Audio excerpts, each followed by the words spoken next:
सब लोग एक प्रयोग हिंदी में वैचारिक पत्रिका की छवि को देखते हुए कुछ लोगों ने तय किया कि हम बिना किसी मीडिया हाउस और बिना किसी पूंजीपति की सहायता के एक हिंदी पत्रिका निकालने की कोशिश करेंगे और ये सब लोग का 5वां साल है। मेरे ख्याल से 5 वर्षों तक लगातार संघर्ष करने के लिए हम लोगों को सब लोग के संपादक को बहुत बहुत बधाई देनी चाहिए।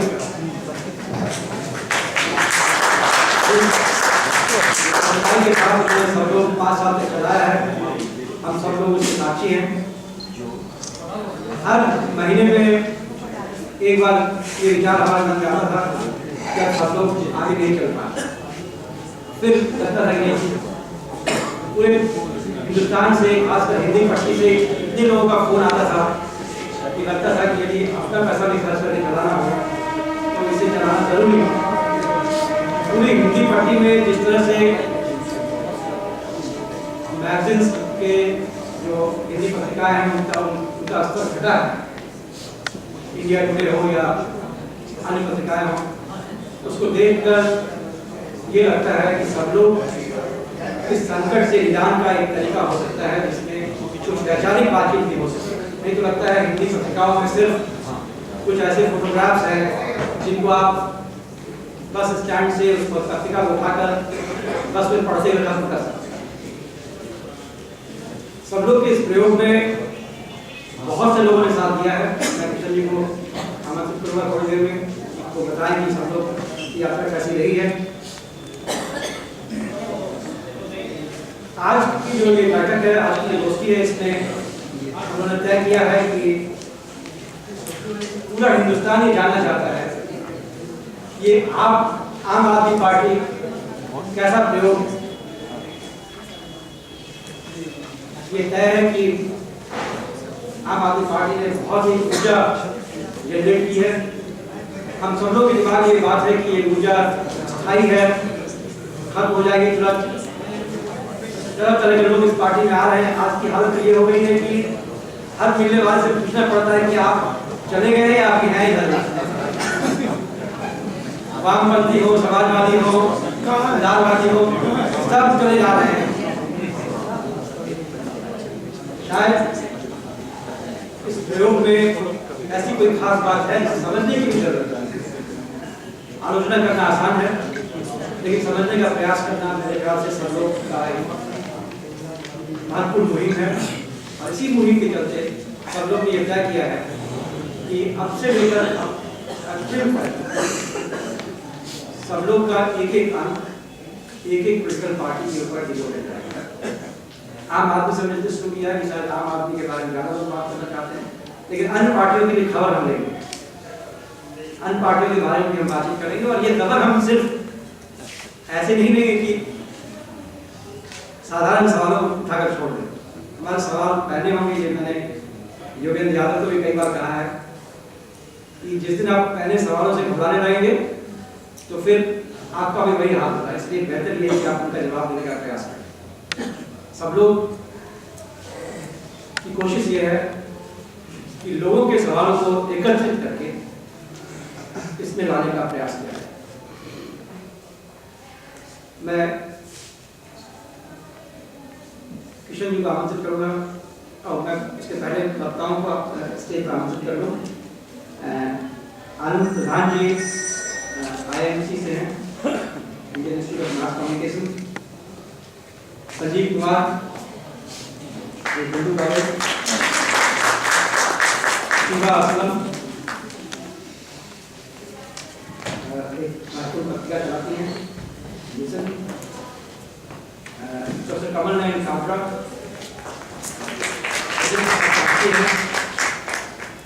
प्रोफेसर अरुण कुमार, प्रोफेसर वजाहत जामिया से हैं,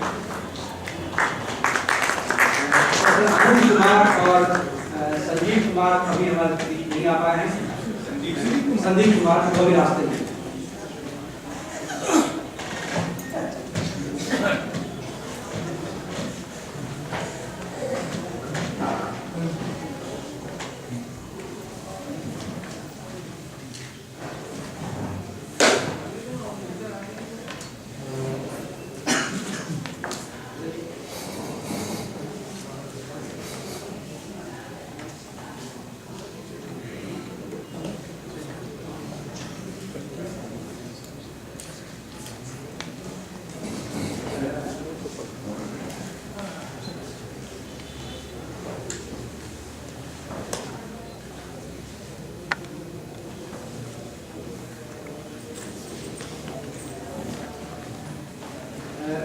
मैं कमल ने काबरा से अनुरोध करूँगा कि इस सभा की अध्यक्षता करना चाहता है।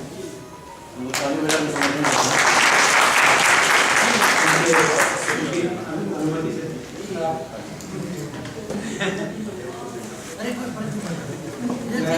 आज की राजनीति में कोई मध्यम में आना ही नहीं चाहता।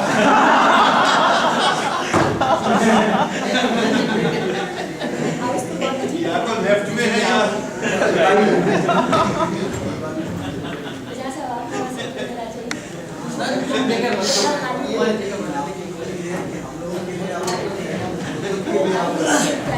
आप कहाँ से देखते हैं इस पर निर्भर करेगा।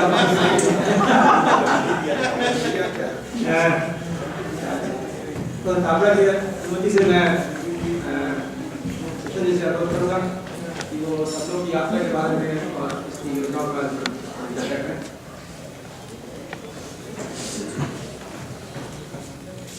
आदरणीय अध्यक्ष जी, मंच पर आसीन मित्रों, सदनों, अतिथियों, 13 जनवरी 2009 को साहित्य अकादमी के सभागार में एक कार्यक्रम हुआ था और उसमें सब लोग का लोकार्पण हुआ था। हमको लग रहा है कि इस हॉल में जितने लोग हैं उसमें से कई उस कार्यक्रम में शरीक होंगे, उन्हें याद होगा बताइए। आप चाहें तो अपना मोबाइल उसकी बोलती बंद कर दे सकते हैं।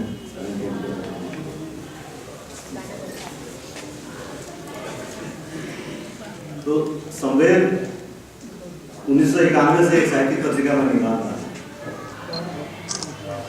मुझे कई मित्रों ने, जो थोड़े नजदीक के मित्र थे, वो तो बहुत तल्ख अंदाज में उन्होंने हमसे सवाल किया था जब संवेद तुम निकाल रहे थे सब लोग की क्यों हो। लेकिन जब सब लोग निकालना हम लोगों ने शुरू किया और जाहिर है उसमें जेडीयू के कई साथी और विशेषकर महेंद्र जी बिल्कुल साथ रहे और जेडीयू के साथियों को जोड़ा भी उन्होंने, चाहे वो आकाश जी हों, संतोष कुमार शुक्ल हों, गंगा साहेब मीना हों, ये लोग आनंद जी के थ्रू, और अगर आनंद प्रधान भी इस पत्रिका से जुड़े हैं तो उनको लग रहा है वो इलाका भी जेडीयू का ही है जहाँ वो है। तो शुरू के दिनों में इसको कहा जाता था कि जेडीयू सब लोग का महंगा है, और ये बात आनंद कुमार जी बार बार ये कहते थे कि इस पत्रिका का यहाँ जन्म हुआ।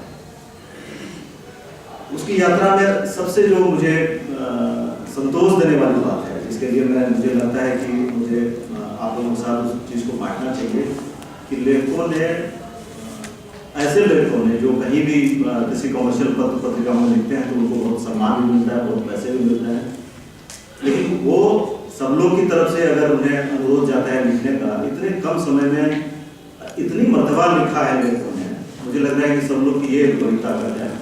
पिछले 5 वर्षों में सब लोग के हिसाब से 60 अंक होते हैं, लेकिन हमको लग रहा है कि कुछ अंक बीच में ड्रॉप हुए, और उसका कारण था कि मेरी व्यक्तिगत जिंदगी में एक दुर्घटना ऐसी आई कि 2012 के 30 जनवरी को मेरे लड़के का एक्सीडेंट में निधन हो गया था। उसके बाद से मैं थोड़ा डिस्टर्ब हुआ, लेकिन मैं सब लोग की जमात का आभारी हूँ कि जो सब लोग के साथ जो जुड़े साथी थे उन्होंने मुझे एक तरह से फिर एक्टिवेट किया और मैं पत्रिका में सक्रिय हो सका।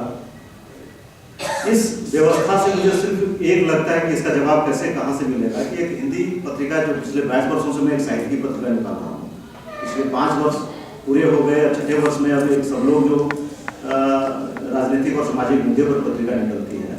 अभी मेरी कार्यक्रम शुरू होने के पहले शिवराज जी से बात हो रही थी, क्या हिंदी का जो पाठक है जो सब लोग पढ़ता है या हिंदी पत्रिका पढ़ता है वो मुँह नहीं धोता, कॉलगेट का इस्तेमाल नहीं करता, वो ट्रैक्टर नहीं चलाता, पंखा नहीं चला का इस्तेमाल करता। हिंदी पत्रिकाओं के प्रति जो विज्ञापन दाता है उनका ये निषेध का भाव है, ये मैं आज तक नहीं समझ पाया कि मतलब इस पर जो सर्वे शोध करते हैं। आनंद कुमार जी आ गए, मैं उनसे अनुरोध करता हूँ कि वो मंच पर आए, और जब उद्घाटन लोकार्पण कार्यक्रम था सब लोग का, उसमें भी वो लगभग इसी समय पर आए, जब कार्यक्रम शुरू हुआ था और आनंद दिया है।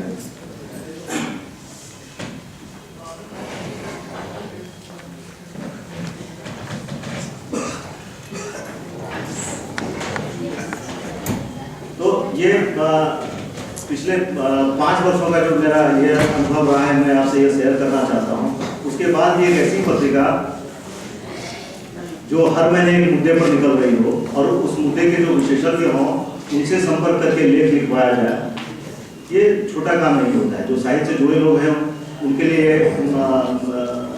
वो ये इस चीज़ को समझते होंगे कि अगर आप साहित्य की एक पत्रिका निकालते हैं तो कहानी, कविता, लेख, कविता जुटाना ज़्यादा कठिन नहीं होता है। लेकिन अगर आपने कोई मुद्दा तय किया है, वो लोकतंत्र और आतंकवाद है, खाद्य सुरक्षा है, कटघरे में न्यायपालिका है, इस तरह के मुद्दे पर आप पत्रिका निकाल रहे हैं तो उस पर लिखने के लिए लोगों को खोजना होता है और जो लिखने वाले होते हैं उनको भी एक तैयारी की जरूरत होती है। मुझे अपने इस हिंदी समाज पर सब लोग ने जो ये दुनिया बनाई है, जिन लेखों को जोड़ा है, उस पर ये फख्र है, उन पर भरोसा है। हमको लग रहा है कि आगे मेरा ये भरोसा और बढ़ने वाला है कि हम जो विषय तय करते हैं उस विषय पर हमको लिखने वाले की कमी नहीं है। मार्केटिंग इसका और इसका प्रबंधन और ये इसका कमजोर है, लेकिन उस कमजोरी से मैं उस पर आ भी नहीं करता क्योंकि वो मेरा क्षेत्र नहीं है, मैं उसको कर नहीं सकता। लेकिन जो हम लोग कर सकते हैं वो उसे कर रहे हैं। बाकी ये सब लोग आगे की यात्रा कैसे करेगा। जब इसका लोकार्पण कार्यक्रम हो रहा था तो उसमें आनंद कुमार जी ने कहा था, जो अभी भी यूट्यूब पर वो वीडियो है, कि अगर सब लोग जैसी पत्रिका बंद होती है तो ये जवाबदेही सिर्फ कृष्णकांत जी की नहीं है। 5 वर्ष तक ये सब लोग पत्रिका चली कई मित्रों के सहयोग से। मैं चाहता हूँ कि नए मित्र भी इसमें जुड़े, क्योंकि यह बात फिर आ जाए कि आगे ये पत्रिका अगर बंद होती है तो मैं कहूँगा ये जवाबदेही सिर्फ मेरी नहीं होगी, आप लोगों की भी होगी। मैं ये उम्मीद करूँगा कि आप लोग सब लोग की यात्रा में आगे साथ रहेंगे। धन्यवाद।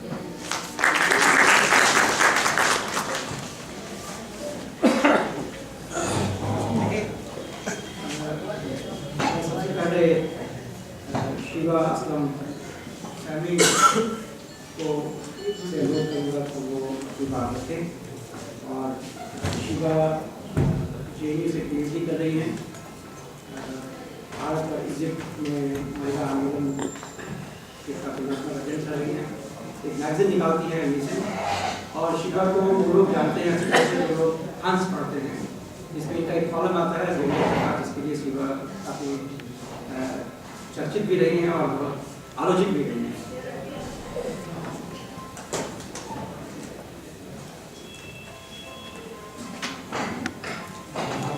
बहुत शुक्रिया प्रोफेसर ठाकुर। सबसे पहले किशन जी को बहुत बहुत बधाई, बहुत मुबारक।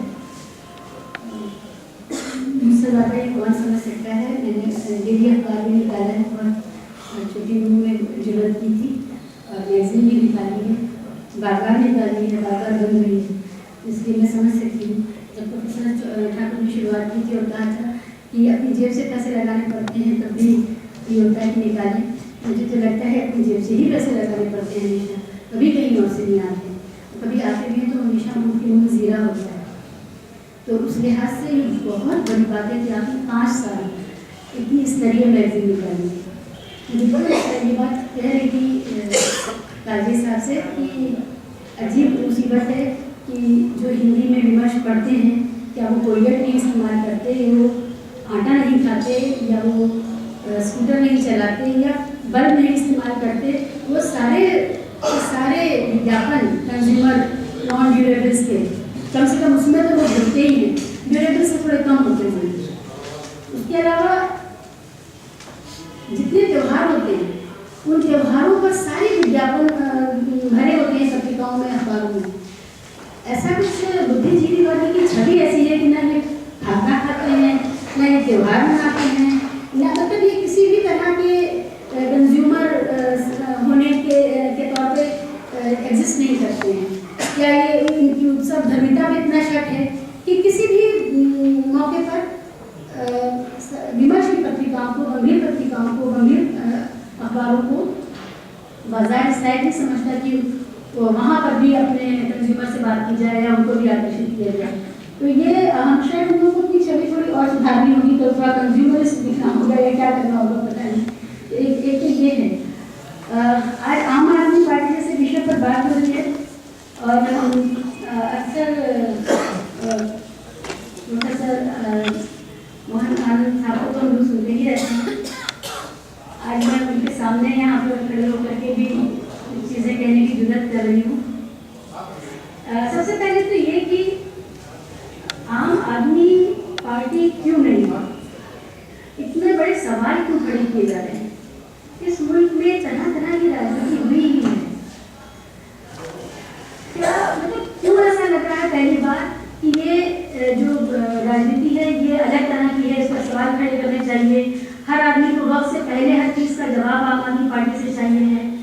क्यों इस बात को एक दुस्साहस है, जुर्रत की तरह देख रहा है समाज, या वो पार्टियां या वो मीडिया जो बहुत कंफर्टेबल जोन में बैठ किया था, जिसके यहाँ मुद्दे बड़े आफाकी, बड़े अर्श पे जो मुद्दे थे, चाहे वो कूटनीतिक मामले हों, चाहे वो इंटरनेट सिक्योरिटी के मामले हों, चाहे वो आर्थिक उदारीकरण के या आर्थिक नीतियों के मामले हों, चाहे वो सामाजिक मामले हों, हर मामलों पर हमारी पार्टियां इतना ज़्यादा हवा में थी, हवा में बात कर रही थी कि वो भूल ही गई थी कि जिंदगी तो बहरहाल म्यूनिसिपल कॉरपोरेशन से चलती है, और म्यूनिसिपल कॉरपोरेशन और पंचायत और ब्लॉक स्तर पे जो सुविधाएं और जो हमदर्दियाँ वो आवाम के साथ लगातार कर रहे हैं, उस पर भी कोई बात करने वाला आ जाए, ये बात किसी को कबूल नहीं हो रही है। आँख बंद करके सहयोग करने का या सपोर्ट करने का सवाल ही नहीं पैदा होता किसी भी पार्टी के लिए, चाहे वो आम आदमी पार्टी हो या कोई और पार्टी। लेकिन बुनियादी सवाल उठाने वाली पार्टी को मतलब एक चमत्कार की तरह है ये तो, कि अभी तक एजेंडा में आम आदमी पार्टी ने सिर्फ म्यूनिसिपल स्तर के सवालों को सामने रखा है और जनता उनके पीछे चल रही है, पाइप वाइपर वाली हालत है।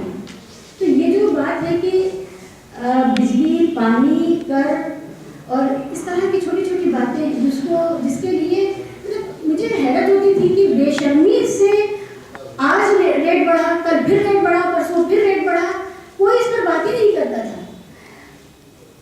चुनाव सर पे है, इसके बावजूद किसी के कान में जूं नहीं लगती थी कि महंगाई का मुद्दा हो सकता है। या अगर हम टोटल 5 साल में यूपीए 2 का शासन देखें तो कितनी बार रेट बढ़े तेल के, कितनी बार रेट बढ़े जरूरी चीज़ों के, हमें कोई किसी भी तरह का कोई चेक ही नहीं था।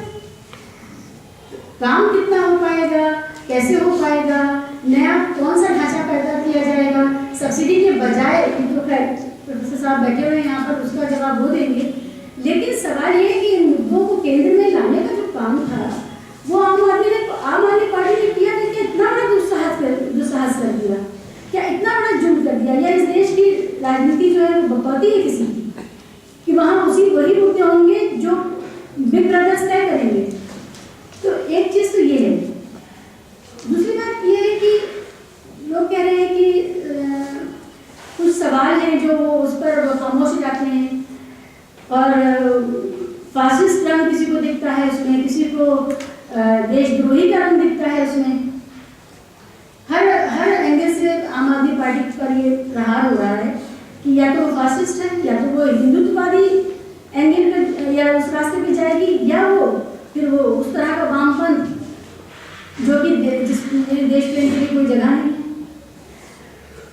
एक जरूरत के से पैदा हुई पार्टी, समाज के अंदर की जो कुलबुलाहट थी, जो बेचैनी थी, उस बेचैनी से पैदा हुई पार्टी वो अपनी जड़ें, अपनी शाखें, अपना नेचुरल विकास किस तरह करेगी, इसके लिए बहुत ज़्यादा जल्दबाजी है मीडिया में भी और सभी जगह। और इस भ्रम में कई बार आम आदमी पार्टी के लोग भी पड़ते हुए दिखते हैं। अगर एक पौधा लगा है तो उसका विकास हो रहा है, होगा, और वो खुद ही अपना एक आकार साकार कर लेगा, लेकिन इससे पहले ही उसको किसी सांचे में डाल देना, मुझे लगता है इस पार्टी के बोनसाई तरह से बचना चाहिए, सभी को बचना चाहिए, इन पार्टी वालों को भी बचना चाहिए। वक्त से पहले मेरी जब इस कार्यक्रम के बारे में बात हो रही थी तो मैंने प्रोफेसर ठाकुर से बात करी थी कि हम लोगों को कोई बहुत बड़ी जल्दबाजी है कि अमेरिका से रिश्ते कैसे होंगे, हम बस इस पर बात कर लेना चाहते हैं, या चाइना के साथ हम वॉर में जाएंगे या नहीं जाएंगे, आम आदमी पार्टी ये अपना घोषणा पत्र तय कर दे। वो एक इवॉल्व होने की परिस्थिति में है, इवोल्यूशन हो रहा है वहाँ पर, तो उसको उतनी जगह और उतनी गुंजाइश दे दीजिए कि वो इवॉल्व हो सके। लेकिन इसी के साथ साथ बहुत सारी ऐसी चीज़ें जो बहुत अट्रैक्टिव भी है इस पार्टी के साथ में। सबसे पहले ये कि कुछ बहुत ही लोक लुभावन और असंभव जैसी बातें करी गई, महिलाओं की सुरक्षा के सवाल पर जो कुछ भी आम आदमी पार्टी ने कहा, हम उस वक्त भी जानते थे कि ये बिल्कुल मुमकिन नहीं है और मैं कहूँगी कि उसमें झूठ भी बोला गया। इससे बचना चाहिए था आम आदमी पार्टी को। ये कहना कि शीला दीक्षित बेशर्म है या उनकी सरकार बेशर्म है और इसीलिए अपराध हो रहे हैं, बलात्कार हो रहे हैं, सामूहिक बलात्कार हो रहे हैं, इसका कोई तुक नहीं था। इतना बड़ा मुंह नहीं खोलना चाहिए कि निगलते बने ना उगलते बने। ये बहुत बड़ा मुंह खोला था। आज जब एक दिन पहले जब हमें यहाँ पर दोबारा एक सामूहिक बलात्कार की घटना पता चलती है तो फिर कहने की जरूरत नहीं। सबको वो पोस्टर याद आ रहे हैं जो ऑटो के पीछे लगे हुए थे, ऑटो रिक्शा के पीछे, कि अगर आम आदमी पार्टी को नहीं चुना जाएगा तो आपकी बेटियों के साथ सामूहिक बलात्कार होते रहेंगे। थोड़ा सा जमीन पर आकर के, क्योंकि आप जमीन की राजनीति कर रहे हैं, आपको आपसे बड़े वादे तो हम करवा भी नहीं रहते जनता के तौर पे। हम मतलब जनता, तो जनता के तौर पे हम तो सिर्फ ये चाह रहे थे कि कोई बात करे, कोई सुधार की तरफ चले, चाहे वो शादी के मामले हो, चाहे वो नारी सुरक्षा के मामले हो, चाहे वो और भी दीगर मामले हो जिसमें रियायतें और टैक्सेस के मामले हो। इन सब मामलों में आम आदमी पार्टी जितनी जल्दी वापस हकीकत का सामना करना शुरू कर दे, मुझे लगता है कि ये मूवमेंट उतनी देर तक चलेगा।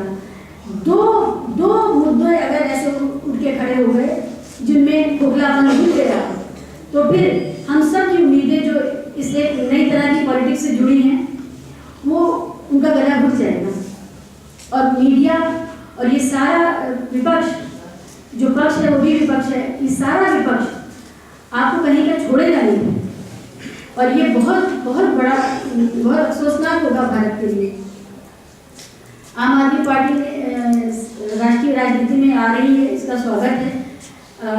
हम बसपा जैसी पार्टियों को वोट करते हैं, समाजवादी पार्टी को वोट करते हैं, जनता दल को वोट करते हैं, जिनसे हम कभी बात नहीं करते बिजली पानी की, जिनसे कभी महंगाई की बात नहीं करते। वो खुद जो अपना तय कर देती हैं अपने घोषणा पत्र में। सच बात ये कि देखते भी नहीं कि घोषणा पत्र क्या है। एक हवा चलती है, एक बयार चलती है नफरत की, तो सारा मुसलमान उधर चला जाता है। एक नफरत की बयार चलती है, दूसरी तरफ के बहुसंख्यक एक तरफ इकट्ठे होने लगते हैं। अपने मसलों पर कभी हम बात उनसे करते ही नहीं। आज पहली बार ऐसा हो रहा है कि हमारे मसलों पर बात हो रही है और आइडेंटिटीज, एक आम आदमी की आइडेंटिटी के अलावा कोई दूसरी आइडेंटिटी पर बात नहीं हो रही है। ये मौका दोनों के लिए, जनता के लिए भी और आम आदमी पार्टी के लिए भी बहुत मुबारक है और ऐतिहासिक है। मुझे लगता है कि इसको गंवाना नहीं चाहिए। बहुत शुक्रिया।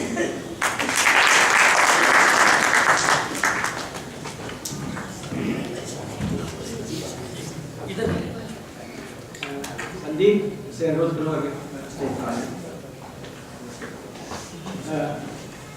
मैंने पहले भी कहा